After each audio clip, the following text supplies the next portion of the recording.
हमारे बहुत ही हमेशा से बहुत ही सम्माननीय, बहुत ही आदरणीय हमारे रहे हैं और इनका बड़प्पन है कि हमारे बारे में इन्होंने अच्छी बातें कही। वैसे हमसे बहुत सारी गलतियां भी हुई हैं जिन्होंने जिसका उन्होंने उल्लेख नहीं किया। मैं उनका बड़ा शुक्रगुजार हूँ। हमेशा उनके प्रति मेरा से भी बड़ी संख्या के लोग हमको मिलने आए थे। मैं उन दिनों लखनऊ में नया आकर के मकान में रहना शुरू किया था, तो उस समय मैंने बोला था सबके बीच में अपने साथियों को कि मुझे लगता है कि मेरा विद्यार्थी जीवन फिर से वापस आ गया। 35 साल की नौकरी के बाद मैं फिर से विद्यार्थी बन गया, ऐसा मुझे एहसास हुआ। इतना सुंदर कार्यक्रम की रचना किया। आज तो जैसा कि बताया जा रहा था कि 3-4 दिन पहले मैं अपने गांव आया था, तो ऊपर के नेतृत्व में टीम मिली थी। मैंने कहा भी कि आप पहले बताया होते तो मैं पहले से अपना समय निर्धारित किया होता, लेकिन फिर भी आपके बीच में न आऊँ इस संभव ही नहीं था, तो मैं किसी तरह से आया हूँ। मैं हमेशा से बात करता हूँ और ये बात मैंने अभी महाकुंभ जब हुआ था तो माननीय मुख्यमंत्री जी भी मंच पे थे, हमारे कैबिनेट के ज्यादातर मंत्री मंच पे थे। शायद आप लोगों में से भी कुछ लोग रहे होंगे, हमारे साथी रहे होंगे। उस मंच से भी मैंने ये बात कही थी कि मुझे जीवन में जो भी मिला है वो प्रयाग की धरती से मिला है, प्रयागराज से मिला है। और मेरे जीवन में प्रयाग विश्वविद्यालय का, इलाहाबाद विश्वविद्यालय का खुला ही एक बहुत बड़ा कहना छोटा हो जाएगा, एकमात्र अगर योगदान कहा जाए तो वहाँ का रहा है। और जैसा हमारे मित्र सिसोदिया जी कह रहे थे कि कभी डर नहीं लगता। एक बार आप विश्वविद्यालय का विद्यार्थी बन जाने के बाद, और इसका मैं भी ये IPS है, मैं एक IAS के रूप में भी मैं उसको उस बात को सर्टिफाई करता हूँ कि पता नहीं क्या होता है प्रयाग पहुंच जाने के बाद, पता नहीं क्या होता है विश्वविद्यालय में एक बार घुस जाने के बाद कि डर जो है वो मन से खत्म हो जाता है। आप सबने भी अनुभव किया होगा।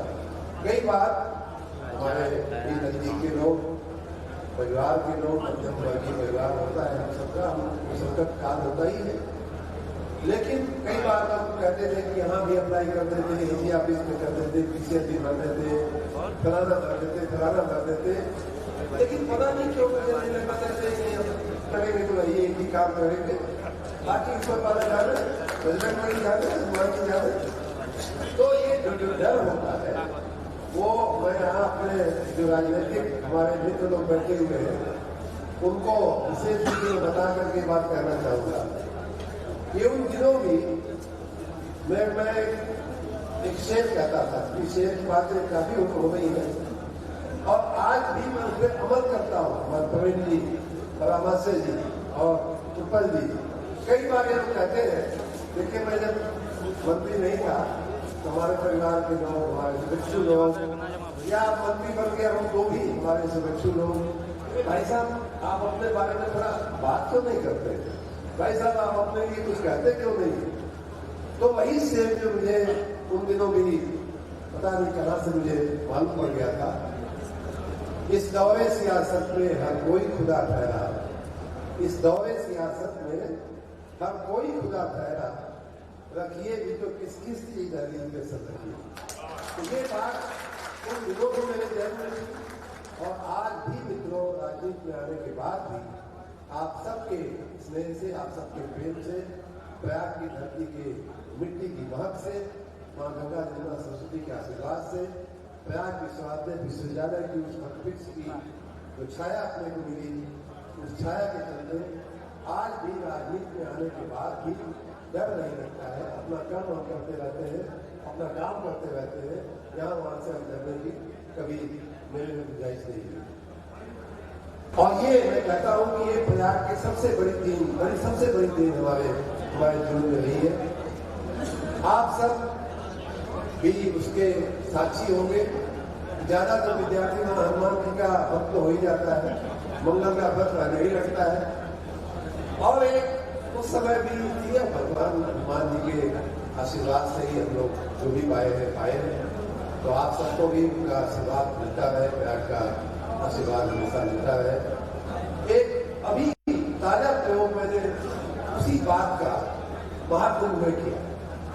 महाकुंभ जो है हमारे भारत का ही नहीं बल्कि पूरी पृथ्वी का अगर कहा जाए तो सबसे बड़ा मानव समूह का जमावड़ा आया, सबसे बड़ा समूह पृथ्वी पर था। और 66 करोड़ लोगों की व्यवस्था करना कोई मानवीय पुरुषार्थ के बस का काम है।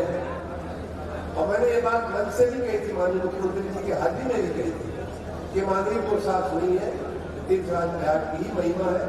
लेकिन वो व्यवस्था करते समय वो हिला नहीं, एक बार भी मेरा दिल जगा नहीं। और ये मेरा बात उस शक्ति का मैंने फिर से अनुभव इस महाकुंभ में किया है। वो शक्ति हम लोगों को तीर्थराज देता रहे, तीर्थराज देते रहे, उस शक्ति से हम लोग और भी आगे बढ़ते रहे।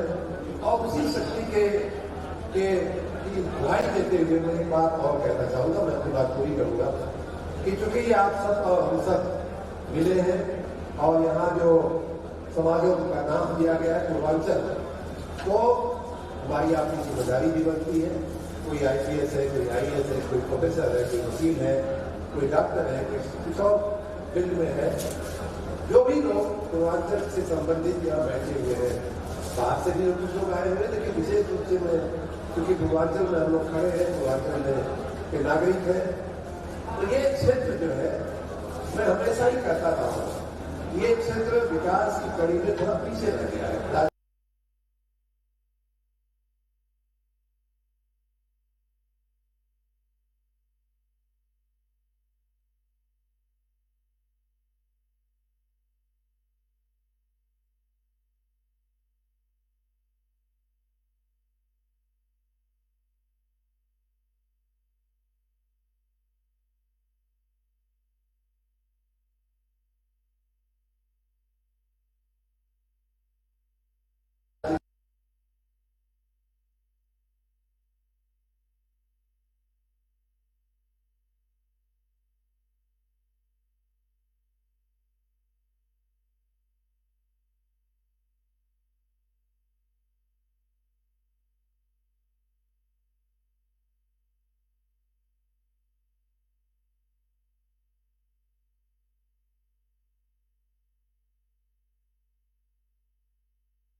प्रार्थना करूंगा कि आपके जीवन में और भी वृद्धि करें, समृद्धि लाए, बरकत करें। आप सबको इस कार्यक्रम में आने के लिए, मऊ की धरती में आने के लिए बहुत बहुत धन्यवाद देता हूँ। बहुत बहुत धन्यवाद सर। आपसे आग्रह है कि आप होली बहुत अच्छा गाते हैं सर। अब आप हम लोगों के साथ होली खेलेंगे। होली के लिए बहुत बहुत शुभकामनाएं। आप लोग भी होली के लिए